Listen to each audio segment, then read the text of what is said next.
Okay, and Matty, please join your father. I have not enough words to express the amazing gratitude. Matt, you speak for your dad. Okay, thank you, Rabbi Rebetzin, Rabbi Bir Rebetzin meeting, and I, I will let Mati to speak.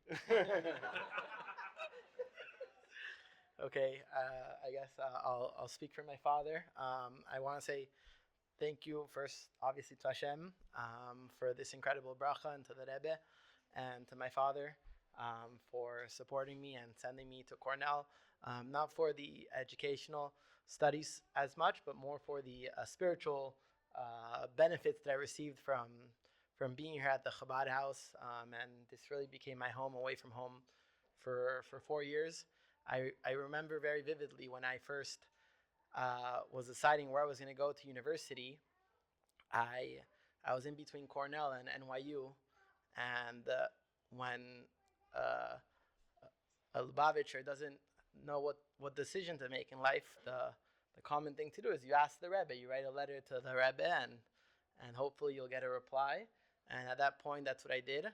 And it was my first time writing a letter to the Rebbe. At that point, I was, my family was becoming closer to Judaism through Chabad, and we, as the custom goes, we put the letter in a book of responses that the Lubavitch Rebbe gave to other people, and we opened it up, and the letter was speaking about the Rebbe writing a response to a father who was sending his child to school, and telling the father which school he should choose for his child. And at that point, my greatest concern about coming to Cornell was the lack of Jewish resources that there would be compared to a place like New York City.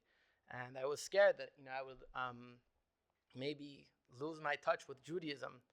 And in that letter, the Rebbe writes very clearly that when choosing a school for your son, you shouldn't so much think about how the school will influence your son, but more about how your son could influence the school. And at that point, my whole perspective changed, and I wasn't so much thinking about where it would be more comfortable for me to be a Jew. I was thinking more about where I could be more beneficial as a Jew. And I mention this mainly because I feel like the Chabad at Cornell doesn't only provide resources to satisfy the Jewish needs of the students on campus. Of course it does that, but it does also a lot more than that. They create Jewish leaders, and they create other students that later go on and become Jewish influencers in their respective communities, Jewish leaders in other Chabad houses in New York City, or Jewish leaders in whatever job that they go into, whatever industry they go into. And both Rabbi Eli and Rabbi Tinchana and Rabbi David and Rabbi Miri are people that accompany, they guide every single student, not just the 4 years that they're at Cornell, but through their entire stages of life. I was very honored to actually have Rabbi Eli fly all the way to Argentina for my wedding a year after I graduated from Cornell, and giving all the effort that it takes to fly from Ithaca anywhere, but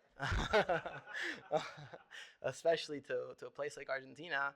And he actually stayed for the entire week through all the Sheva Brachas, the only guest that was there for every single simcha, and we know the sacrifice that it was, and my wife and I are very grateful for that.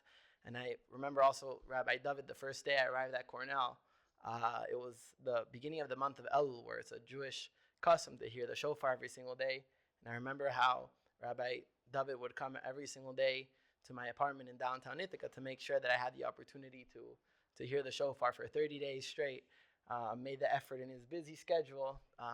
Before for next year, he made sure I knew how to blow shofar, so he wouldn't have to do it again. But I think that this Chabad is a very unique place, and it's a place that not only gives love and Jewish resources to its students. The warmth that Rebbe Tamiri and Rebbe Tinchana make every single Shabbos for the students is something that is a tremendous sacrifice, and something that stays as a memory forever. So myself, my father, my wife, my daughter, we're forever grateful for everything you guys do.